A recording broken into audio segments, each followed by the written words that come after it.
Parshas Tzav, I want to share with you an idea that I discovered in the Sefer Eved HaMelech of Rav Shmuel Hamaner.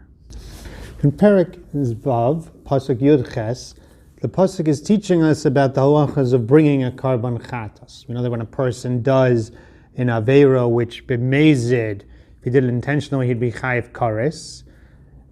For example, eating on Yom Kippur. If such a person does such a thing b'shogeg, he could be chayiv, he's chayiv to bring a karban Chatas. So the Pasuk tells us that to speak Dabra al Rabbanav Leimar, those Torah Chatas, b'mkom asher shechted Olah, shechted Chatas. V'nei Hashem kodesh kodashim he. The Chatas is kodesh kodashim. In the place where you shech the Olah is the place where you shech the Chatas. Meaning that the rules of how you bring a karban are very precise. The halacha is that the kachim, like the Olah and the Shalmei Tzibor and the Asham and the Chatas are all shechted to the north of the Mizbeach, as opposed to the Kachim Kalim, which you could shecht. It doesn't really, there's no hakpada on where in the Azar you shecht it, that these are shechted in the north. And the Pasuk makes a point, you do it in the same place.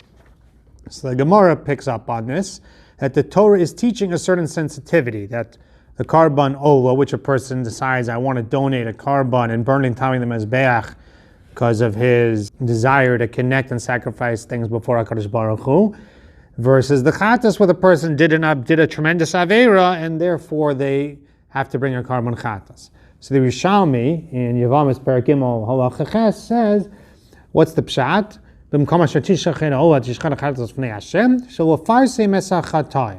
So it shouldn't be public who did Averos, who is bringing a karban Chatas. The Medrash Hagadol adds a little bit.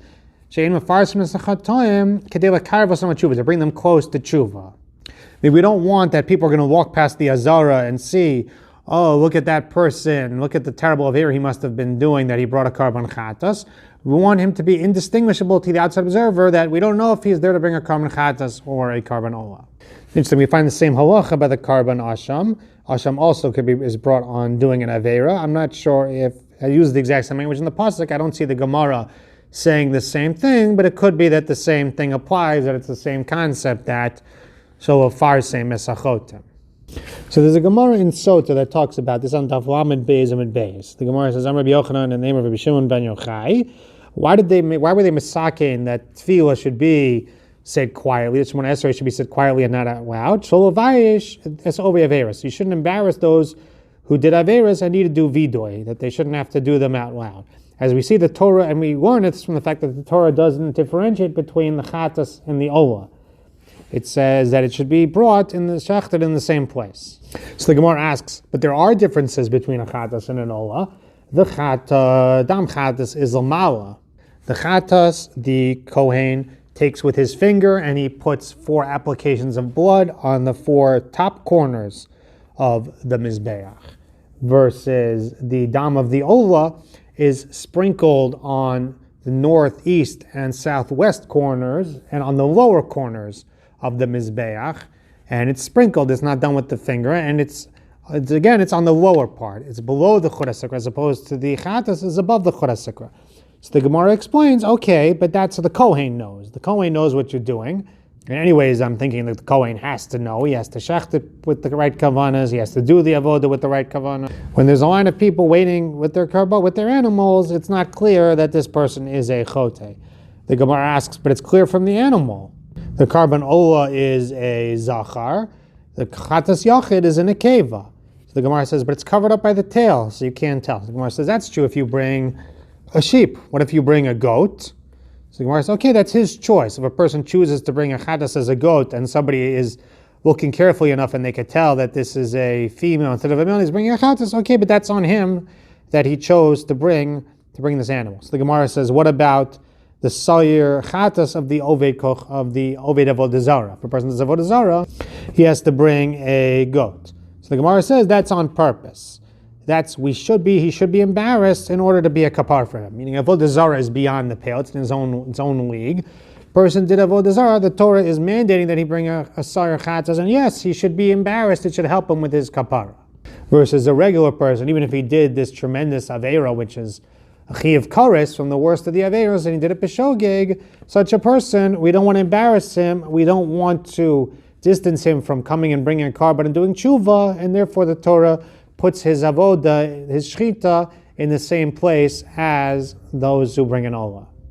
We find that Chazal also were very sensitive, and they even made takanas for their sensitivity. The Mishnah in Moed Katan on Daf Chav Zayin and Aleph tells us that we don't bring to the baby, that when you bring food to the base Avel, you bring it in regular baskets. You don't bring it in fancy baskets. And the Gemara says in the beginning, richer people would bring it in nicer baskets.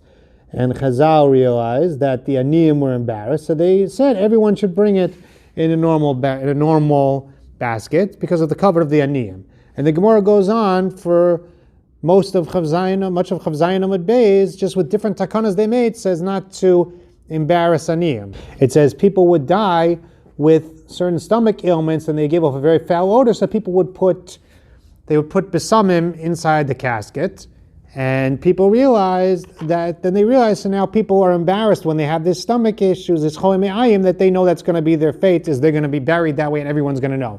So Besaki, you know what? Everyone should put this mugmar of besamim inside the casket. And the Gemara points out the severity of the embarrassment that poor people can feel and how sensitive you have to be to it. It says in the beginning, it says, Hotzas hameis was kasher krov of yosher mimisaso. Sometimes it was even, it's amazing to say, but even more difficult for them than the loss sometimes was having to take out the dead person in these cheap linen tachrichin, as opposed to the rich people would bring them out in much fancier tachrichin. It says sometimes the relatives, they would leave the body. They don't want that embarrassment to everyone to see that even when they're taking their family to burial, how poor they are. I guess that was something that they tried to keep up, and now they can't hide their shame. So Rabbi Gamliel came, and he was the nasi, he had plenty of money, and he was noe kalas rosh. He went out in simple, he said, at my funeral, I'm going out in simple linen garments. And after that, everyone was knowing they go out in simple linen garments. And this way, the poor people are not embarrassed. So this is an incredible shmooze, that even at this time, in this situation, that's how severely the embarrassment can hold down to people and how sensitive we have to be to it. And it's a shmooze also by the Chatas and the Olah. If a person did tremendous aveira, and the Torah is so sensitive, says he not be more embarrassed than he needs to be. Just gives us some insights, these takanas and this halachas, of how important it is not to embarrass people, how sensitive we have to be to people's feelings, to realize how much we have no idea what kind of destructive harm we can do to a person when we make them embarrassed. Now, there are people that won't, the Gemara says, Eina Baishin Lomed. The Mishnah is pointing out that a person's embarrassment could prevent him from going to a shir, prevent him from participating in a shir. A person won't have a connection to Torah because he's afraid of being embarrassed. A person won't take a certain job, won't visit a certain community, if they're afraid of being embarrassed. So we have to realize, we have to work on our sensitivity to other people, trying to put ourselves in other people's shoes, and thinking about how they're going to experience reality and experience things, and think of ways that we can do things to make people more comfortable, make them more at ease, and thereby help them in all areas of their life.